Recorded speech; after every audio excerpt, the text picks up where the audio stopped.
Welcome to TDS studios. Friends எல்லாம் சூப்பராக இருப்பீங்கன்னு நினைக்கிறேன். இது என்ன மூவருலா பார்க்கலாம் வாங்க, என்னன்னு பார்ப்போம். ஒரு ஜட்ஜு, ஒரு வழக்கறிஞர், ஒரு குற்றம் சாட்டப்பட்டவர், இந்த 3 பேரை பற்றிய கதை தான் இன்றைக்கி. இது ஒரு புது முயற்சி, வாங்க பார்க்கலாம். Done done done done done done done done. குற்றவாளி கூண்டிலே நிற்கும் இந்த முரளி, அவர் கதை என்ன நீங்களே பாருங்களேன். குற்றம் சுமத்தப்பட்டுள்ள முரளி, நீங்கள் எதாவது சொல்ல நினைக்கிறீங்களா? அவர் ஒன்றும் சொல்கிற மாதிரி தெரியல, திரு முடிச்சுட்டு இருக்காரு. டிஃபென்ஸ் வக்கீல், நீங்கள் உங்கள் வாதத்தை தொடங்கலாம். வணக்கம் யுவரானர். இதோ குற்றவாளி கூண்டிலே குற்றம் சாட்டப்பட்டு நிற்கும் எனது கட்சிக்காரர் முரளி எந்த விதமான தவறும் செய்யாதவர். ஊருக்குள்ளே அவருக்கு ஒரு நல்ல பெயர் உண்டு. அவர் மிகச்சிறந்த நல்ல மனிதர். இதை பலரும் அறிவார்கள். போலீஸ்காரர்கள் வேண்டுமென்றே ஒரு பொய்யான வழக்கை திட்டமிட்டு அவர் மீது திணித்திருக்கிறார்கள். அதை இட்டு அவர்களை சிறையில் இட்டு விட்டார்கள். இப்பொழுது வழக்கு தங்கள் முன் விசாரணைக்கு வந்துள்ளது. ஆகவே எந்த பாவம் அறியாத அப்பாவியான எனது கட்சிக்காரர் முரளியை தாங்கள் தயவு செய்து விடுதலை செய்யுமாறு மிக தாழ்மையுடன் கேட்டுக்கொள்கிறேன். That's all Your Honour. இதையே தான் 2 நாளாக சொல்லிட்டு இருக்கீங்க. அதாவது ஏதாவது ஆதாரம் அல்லது அது போன்ற ஒன்று நம்பத்தகுந்த ஒரு விஷயம் இருந்தால் நீங்கள் சொல்லலாம்.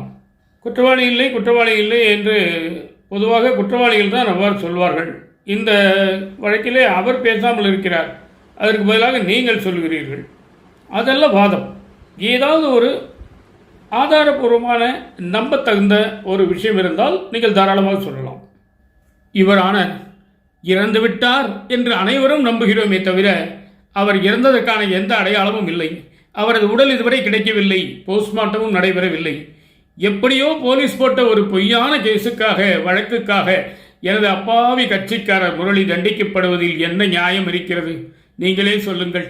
அவர் மிகவும் அப்பாவி. அவரை தயவு செய்து விட்டுவிடுங்கள். ஆனால் ஒன்றே ஒன்று நான் சொல்கிறேன். நீங்களே இதை தள்ளுபடி செய்யும் அளவிற்கு ஒரு சம்பவம் இப்பொழுது நடக்கப் போகிறது. அது என்ன தெரியுமா உங்களுக்கு? அதை நான் சொல்ல அனுமதி உண்டா? Yes, proceed. நல்லது. அதாவது இறந்துவிட்டார் என்று நாம் இதுவரை வாதாடி கொண்டிருக்கிறோம் அல்லவா? அவர் இன்னும் சற்று நேரத்தில் ஒரு 5 நிமிட அவகாசத்திலே இதே நீதிமன்றத்திற்கு வர உள்ளார். அனைவரும் அந்த வாசலையே பார்த்து கொண்டிருப்போம். நீங்களும் பாருங்கள். அவர் எப்படி உள்ளே நுழைகிறார் என்பதை மட்டும் நீங்கள் பாருங்கள். அதற்கு பிறகாவது எனது அப்பாவி கட்சிக்காரருக்கு விமோசனம் கிடைக்கும் என்று நான் நம்புகிறேன். பாருங்கள், அனைவரும் வாசலை பாருங்கள்.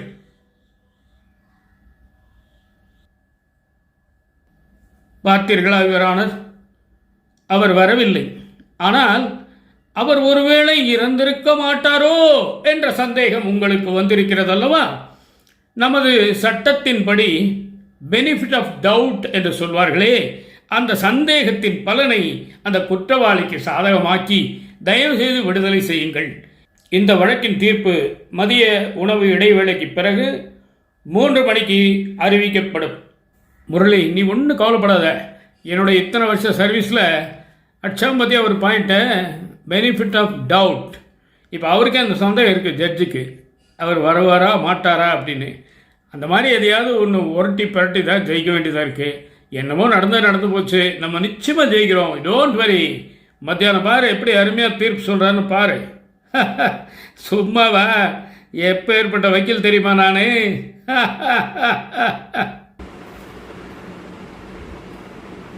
இந்த வழக்கில் 2 தரப்பு வாதங்களையும் தீர ஆராய்ந்து பார்த்து விசாரித்ததின் பேரில் இந்த தீர்ப்பை நான் வழங்குகிறேன். குற்றம் சாட்டப்பட்டுள்ள முரளி இனி குற்றவாளியாகிறார்.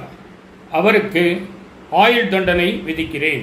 Milord please. டிஃபென்ஸ் வக்கீல், நீங்கள் எப்படியும் குறுக்க பேசுவீங்கன்னு எனக்கு தெரியும். அதனால தான் நான் ஒரு சின்ன பாஸ் விட்டேன் அதில். அதாவது எல்லோருமே வாசலை பார்த்தோம், நானும் பார்த்தேன்.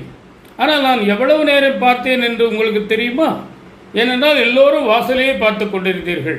நான் இவ்வாறு பார்த்தவுடன் திரும்பி விட்டேன். அந்த நேரத்திலே நான் முரளியின் கண்களை பார்த்து கொண்டிருந்தேன். கடைசி வரை முரளி வாசலை பார்க்கவே இல்லை. ஏனென்றால் அவனுக்கு தீர்க்கமாக தெரியும் அவர் வரமாட்டார் என்று. எனவே அவன் எந்த சந்தேகத்துடனோ வேறு எதனுடனோ அந்த பார்வையை அவன் அந்த பக்கம் செலுத்தவே இல்லை. நான் அவன் கண்களை பார்க்கும் பொழுது, சாபாஷ், சரியான ஜட்ஜ் ஐயா. அதில் ஒரு கலக்கம்தான் இருந்ததே தவிர சந்தேகம் துளியளவும் இல்லை. எனவே முரளிதான் அவரை கொலை செய்திருக்கிறான் என்பதில் எனக்கு எந்த விதமான மாற்று கருத்தும் இல்லை. என்னுடைய முடிவுப்படி அவனுக்கு ஆயுள் தண்டனை விதிக்கிறேன். கோர்ட் கலையலாம்.